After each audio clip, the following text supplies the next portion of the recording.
Now we're going to shift gears a little bit and move to innovations in neuroscience for stroke treatment. And we're really fortunate to have with us Dr. Aguilar-Salinas, who is a visiting scholar from, and I'm probably going to say the name of the town wrong, is it Guanajuato? Guanajuato, Mexico. And he happens to be here at Baptist Health Systems in the Lyerly Neurosurgery area. And when I asked about some things about him, he said he believes that success means working hard, meeting the correct people, and a bit of luck. And so I'm thinking it's lucky we have him here to speak with us. And the town that he's from is a UNESCO World Heritage Site, and it is the site where the Mexican War for Independence started. So maybe he'll tell us about that. Welcome, Dr. Aguilar.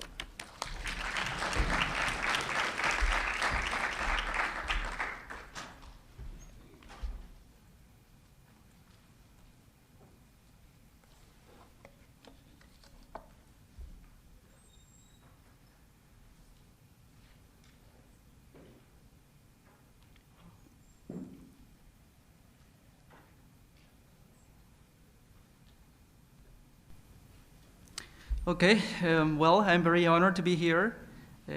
Thank you, Dr. Christie, for the invitation, and also UNF for having me. First of all, last night during the welcome dinner, I was telling everybody that I was intimidated because I'm the only one that is not a professor in a university. I'm the only one that is not like a CEO or producer or something like that. So anyway, I am a research fellow right now, finished medical school just almost 2 years ago. And when I was telling my mentor, my current mentor here, he was telling me, man, why are you concerned about that? You want to be a neurosurgeon, so don't be shy.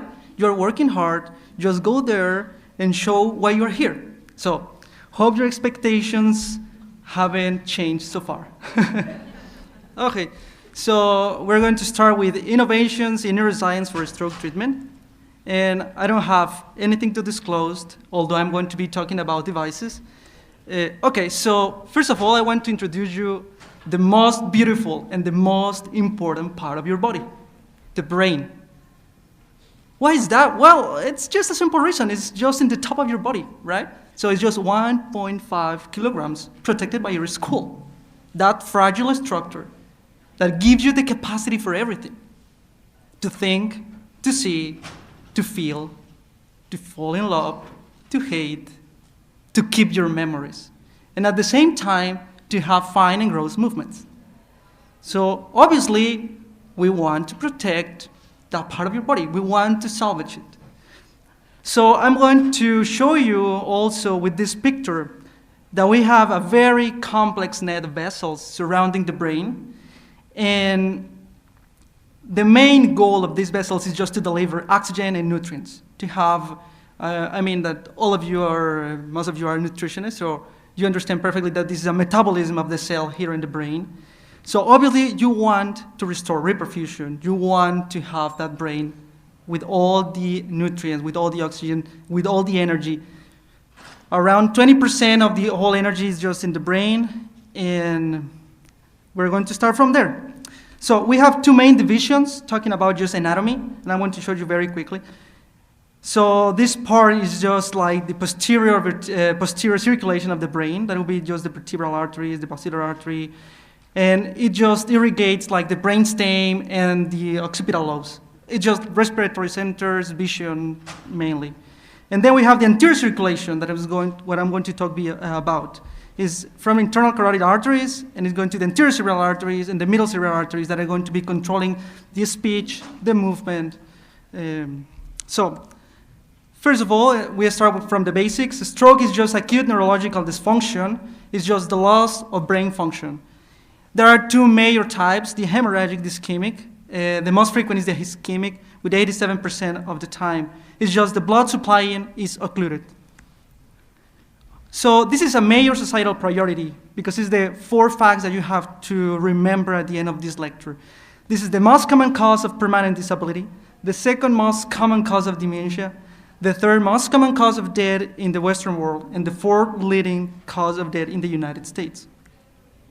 So just look at these numbers. I'm not going to take too much time in these, but just it's around 800,000 new events per year. And it's estimated that every 40 seconds someone has a stroke, and every 4 minutes someone dies of a stroke. So this is just to show you like the risk factors. Most of them are modifiable, so it's something very important to know. And although these relative risks are non-adjusted, it shows you like you have like a very high chances of having a stroke if you have any of these diseases. So take care of yourself. Goals of therapy. This is the most important part of this lecture.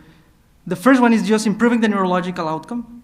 The second is the recanalization. We want to open that vessel that is occluded. And the third one is restoring the cerebral blood flow, the reperfusion of the brain. So according to history, there is descriptions from Hippocrates from the 400 years before Christ. And he just said that it was like apoplexy because it was just an acute event. And during the evolution of the medicine, there are two breakthrough events, and it happened just 20 years ago. The first one is in 1995 and 2008. It was after the results of these two clinical trials, they show that an IV drug show a better outcome in neurological function after 90 days of follow-up. 2013, okay, it was like a pessimist and suspicious moment for all the neurointerventionalists. Why is that? Because these three studies show no difference between treatments, no difference between endovascular treatment, no difference between IV drugs. So they were, okay, we are having advancements in the treatment of aneurysms, but what about stroke? However, the late 2014 and 2015, 5 studies. It was like a very exciting period of time for all the neurointerventionalists because those studies show a real difference between IV drugs and between endovascular treatment. So just briefly, I'm going to talk about the AVTPA. AVTPA is the drug that it shows better results in patients. And it's called recombinant tissue type plasminogen activator, and it just acts in the part of the end of the coagulation cascade, lysing the clot. The use of IVTPA show, according to these two studies, that there was a real difference between the groups. Okay, they started the procedures. They compared the groups, just IVTPA versus placebo. And what was the difference between 1995 and 2008? Just the time. Okay, so the first study, it was just evaluating patients within 3 hours of treatment, and the second study was evaluating patients within 4.5 hours. Okay, so just like the important information to get from here is just the number needed to treat benefit one person would equals every time that you treat a person with IV drug, every time that you treat six people, you are going to have one of them that is going to be benefited by that. The second one, it just showed that instead of 6, it was 14, which is actually pretty good. So, but what about the meta-analysis? So if we're going in the evidence-based medicine, obviously we have the clinical trials, and then we have to evaluate those clinical trials, and we have a meta-analysis. One of the most important was published in 2014, and it compared like all the most important clinical trials related to it, and obviously it demonstrated that there was a benefit favoring the IVTPA in the time within 4.5 hours. However, there was an odds ratio that it was like kind of scary because it was 7.14 increasing the intracranial hemorrhage. But it's important to point out that the researchers and scientists, they agree that the benefits of the IVTP overweighted this result because the percentages in the intervention group who had an intracranial hemorrhage, it was just 2.7% versus the placebo that it was just 0.4%. Death within 90 days, there was no difference. So what is the current consensus in the IVTPA? So the IVTPA, this is the doses, but it just improves the functional outcome at 3 to 6 months when given within 4.5 hours of ischemic stroke onset. So what are the limitations of the IVTP? One of them is the large vessel occlusion, what we call a large vessel occlusion. So usually you are expecting like a big diameter or something, but usually the diameter of the carotid is just around 5 to 8 millimeters. So it's just a very short diameter. And the recanalization is just about 10 to 15% of the internal carotid artery and 25 to 50% of the proximal MCA. The MCA is a middle cerebral artery with a branch of the coming off of the internal carotid artery. It has a narrow therapeutic window, 4.5 hours. It has an increased risk of hemorrhage. And obviously the clot size is the success depends most of the time on the size of the clot. If you have a clot less than 8 millimeters, you may have a success. But also the composition, not most of the time the clot is just a mixture of material. It's not just blood or products of fibrin. It can be just made from atheroma. It can be for calcium because of the composition of the vessel wall and the source. So the three most important variables that I'm going to talk about these clinical trials is the time from onset of symptoms to reperfusion, the presence of collateral circulation, and the penumbra viability. Presence of collateral circulation is, for example, most people have a dominant circulation, left or right. So obviously if you have an occlusion of one of the sides, but if you have very good collaterals, it's possible that your brain is going to be protected by that collateral circulation. And penumbra is just the blood supply is reduced in one part of the brain, but the metabolism is maintained. So what's the difference between these studies 2013 versus 2015? Okay, the first difference is that 2015 there was insufficient confirmation of initial arterial occlusion. 2015, all patients had an imaging that demonstrated that there was an occlusion of the proximal circulation in the anterior part. This is just like terminal MCA M1 segment. And also the time, the onset to treatment, it was different between 2013 and 2015. It was earlier in the most recent studies. And the use of new devices. The use of stent retrievers for thrombectomy, that this is one of the devices. 2015, there was a comparison just between IVTPA and also thrombectomy plus IVTPA. But that device used to be like an aspiration device or intra-arterial directly thrombolysis. So obviously there was a difference in between the devices. So, but what is a stent retriever? So I'm going to show you just this quick video. This is a clot in the middle cerebral artery. So you go to the brain from the groin and you just put a microcatheter that is going to traverse the whole clot with a micro wire. Then you are going to deploy this stent, and at the same time that it's going to be deploying, it's going to allow perfusion.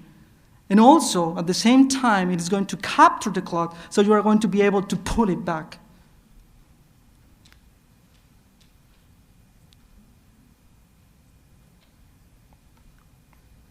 You confirm just that you have irrigation with an angio, and you are going to see if there is or not opening of the vessel. So what are the outcomes that we're going to talk about these clinical trials? 4 of them. All of them evaluated thrombolysis, that it's on a scale. The 2B3 classification, it was considered a success. It was made by an angiographic evaluation. The second, it was the most important, which is actually the neurological function or the neurological independence, which is called the modified Rankin scale, and the success event it was 0 to 2. That's the definition of 0 to 2. This scale goes from 0 to 6. 6 is death, 0 is no symptoms at all. Also the intracerebral hemorrhage with the imaging evaluation, and mortality within 90 days. So all of them were multi-center, adults were included, just adults were included, the confirmation of anterior large vessel occlusion. So we have the first one that is called Mr. Clean, and the most important difference is the imaging. It's a plain CT scan according to a scale that is called aspects, coming from the Canadian consensus. So all patients were older than 18 years old. It was a randomized. It was a standard therapy plus thrombectomy versus standard care. Standard care is just IVTPA. The intervention, here the most important thing is the intervention. It was allowed up to 6 hours after the onset of symptoms. The primary endpoint, the scale on 90 days, and just 81% of the patients were treated with the new devices. Escape, similar inclusion, just a different imaging. They were also asking for a proof of collateral circulation with a CTA scan, CTA. So also randomized intervention, it was extended up to 12 hours, and the primary endpoint was the same. Retrievable stents were used in 86% of the patients. Swift prime, imagine CT perfusion or MR perfusion. The age, 18 to 80, randomized intervention, also up to 6 hours, primary endpoint, 90 days, retrievable stents in 100% of the patients. Extend IEA, the difference, the sample, just 35 patients versus 35 patients. The intervention up to 6 hours after the onset. And also the primary endpoint, it was a little bit different. Instead of the MRS at 90 days, it was in the first 24 hours we use other scale that is called the NIH stroke scale.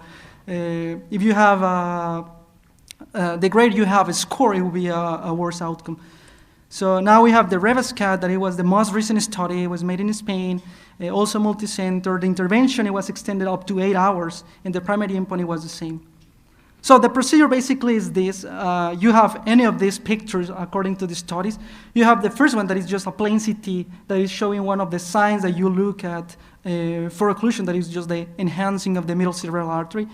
You have also a study that is the CTA, is showing the brain circulation. So you actually can see here that this part, the middle cerebral artery, is occluded, so there is no circulation there. And the new studies that is perfusion, so they are evaluating like hemodynamics, the cerebral blood flow, the cerebral blood volume, how much volume is there, etc. So the procedure is going from the groin to the brain, and usually what you see is this part. So you see a microcatheter, and once you deploy, this is what you actually looking at the monitor. It's just the deployment of this stent. And once you capture that clot and you are sure that it's coming the contrast and you have a reperfusion, you pull it back. Okay, so this is the results after a thrombectomy. This is the internal carotid artery, middle cerebral artery that I have been talking about too much about. It's the most frequent area. So here, the thrombectomy was successful. There is circulation, reperfusion for this part of the brain. And this is what you look at when you put back this stent, you have the clot there. So now, what are the results? Okay, we have just here a general table showing the results among these studies. So obviously, there is a ranging of success from 59 to 88% of the according to the TCI scale. And also we have an MRS score 0 to 2 at 90 days, ranging from 33 to 71%.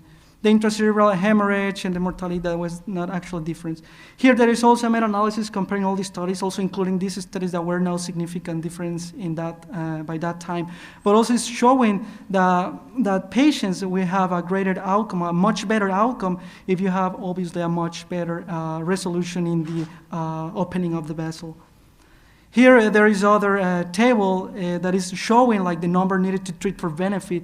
So this is amazing, because it ranges from 3 to 7. So it's obviously a breakthrough in the treatment of a stroke. So what about the formal meta-analysis at the 90-day and the stroke patients about these clinical trials? Is favoring, the odds ratio is favoring the endovascular with an odds ratio of 2.43.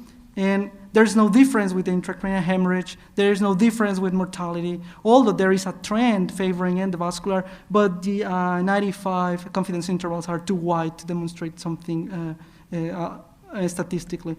So we have also this important part that is the time. So obviously, the sooner you treat a patient, you will have a better outcome. And although the median time of reperfusion is different among the clinical trials, so the consensus, the current consensus says that if you treat a patient within 6 hours of a strong onset, you will have a good outcome. It's important to point out the SK was the only one who accepted or who included patients up to 12 hours, but the sample was very small, so there were only 49 patients. Now, some days ago, there is this meta-analysis that was published by the PIs from those studies. And instead of doing a meta-analysis with all the clinical trials, it's a pool analysis with the patients. So there is here a difference between the control population versus the intervention population at 90 days, where it shows a 26.5 versus 46%. Here, the interesting thing is that they calculated an adjusted odds ratio based on sex, age, location, and also with the NIH stroke scale at the beginning. So this is like a very strong result, very strong meta-analysis. There is no difference for intracranial hemorrhage, no difference for parenchyma hematoma, no difference for mortality. They show also this table, these odds ratio are not adjusted. However, they are also favoring the intervention. Here, there is a very important point that they are showing that patients older than 80 years, usually you don't know, or before this meta-analysis, you didn't know what to do with those patients. The reality is that we treat them, but there was no something proving that it was a better outcome. However, we have limitations, and we have to accept that. What are the limitations of the studies? First, the different time points of a stroke onset. Second, some of them were terminated early after the Mr. Clean results. 3 of them with an unplanned interim analysis, 1 of them with a planned interim analysis, what it was the Revascat. And also, obviously, the early termination is associated with magnification of the treatment effect, and multiple comparisons may increase type 1 errors. Okay, but what is the summary? Okay, the summary of this is the endovascular therapy is superior to standard treatment with IVTPA alone for ischemic stroke in documented large artery occlusion in the proximal anterior circulation, in revascularization, and functional independence in 90 days. There is no significant difference right now in occurrence of intracerebral hemorrhage or all-cause mortality at 90 days. So this, according to the guidelines of the American Heart Association in stroke, that all patients, if they are eligible for IVTPA, they have to receive it. If there is endovascular treatment is considered, it doesn't matter that the patient is going to be treated by the IVTPA. This is something that is very clear.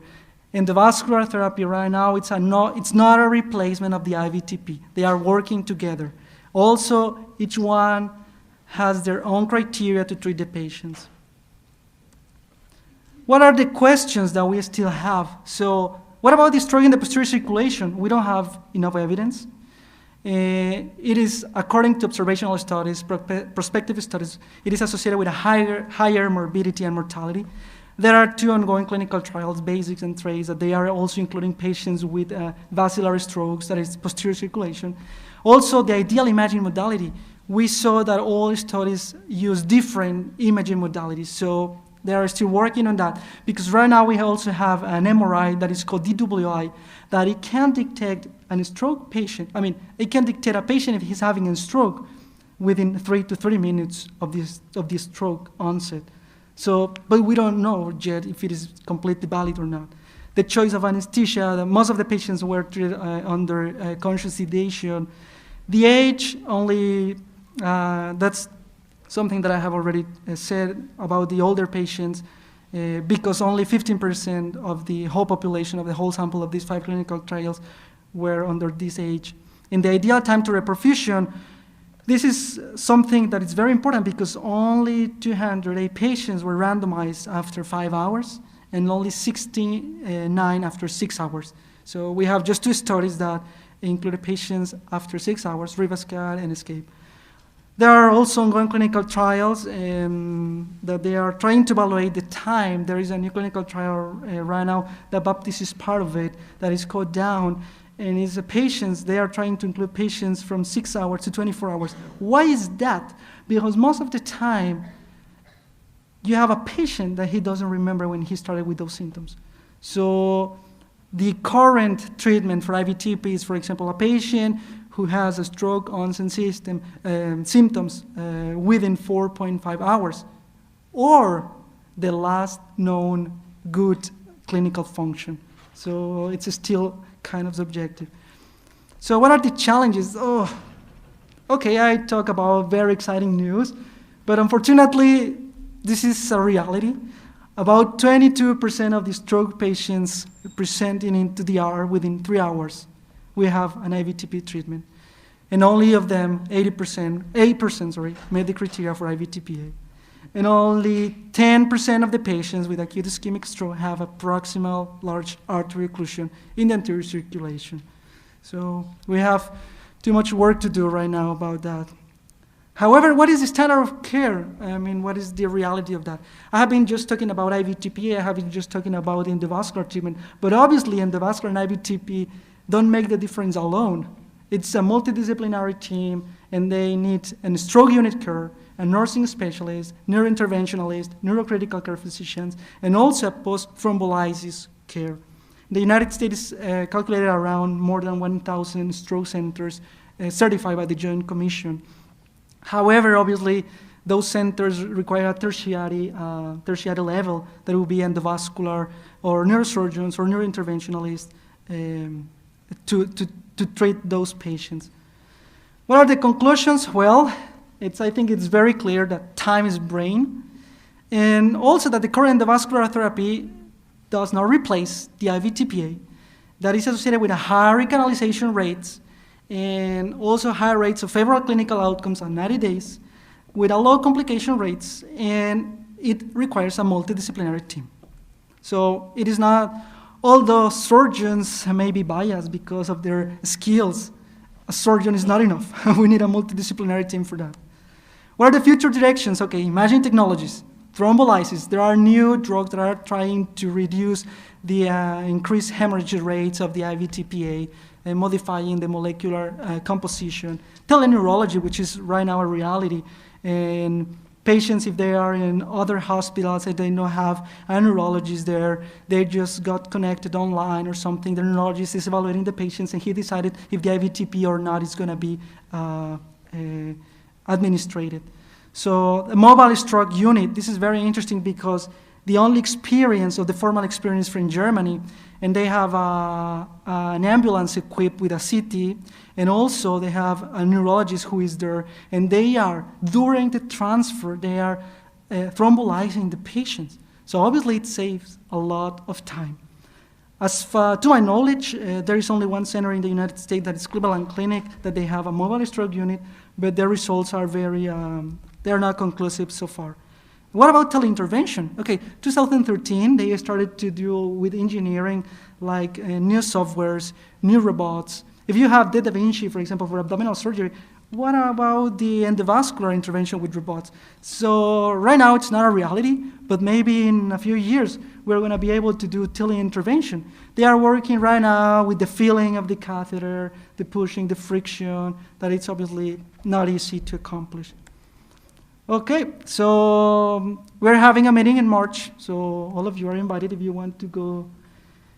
There will be very world-renowned neurosurgeons there that they are going to talk about the innovations in the endovascular treatment, pioneers in the endovascular treatment of aneurysms. So you're all invited, and thank you very much.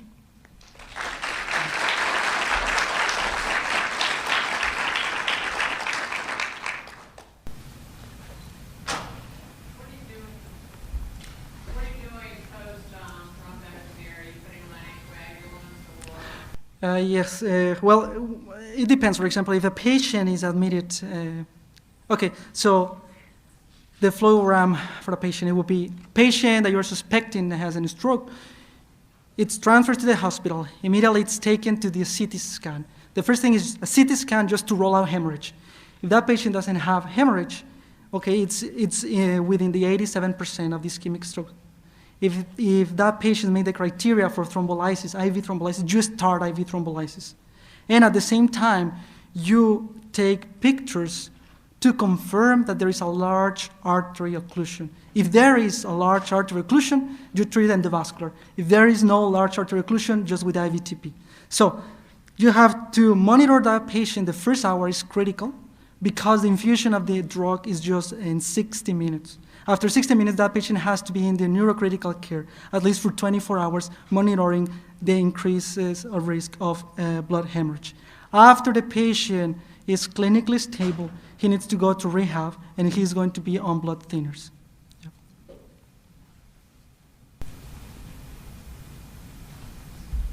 Do you think that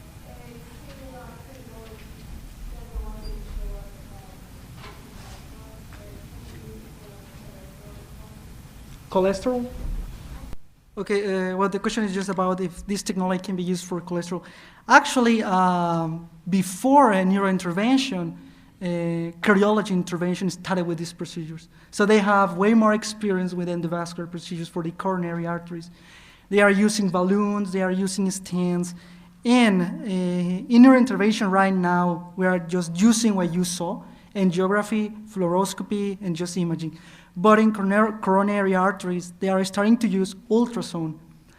So they have a catheter with an ultrasound in the tip, so they are able to see the composition of the wall. Why is that? Because if you have a wall that is composed with calcium, the stent is not going to work because it's not going to open or break the calcium. Maybe it's just going to allow the perfusion of the heart, but it's not going to open more. It's just going to maintain that vessel open. So, in the other hand, if you have another aroma, it's possible that the stent is going to be working, opening more the vessel with the helping of the balloon. So that's a good question. So maybe in a neurointervention in a few years we'll have that. Carotid stenosis, carotid disease is associated with a high rates of stroke. So right now the treatment is also the debate between open surgery, endovascular surgery, and whatever. So maybe the first step will be for carotid artery, maybe later for intracranial vessels.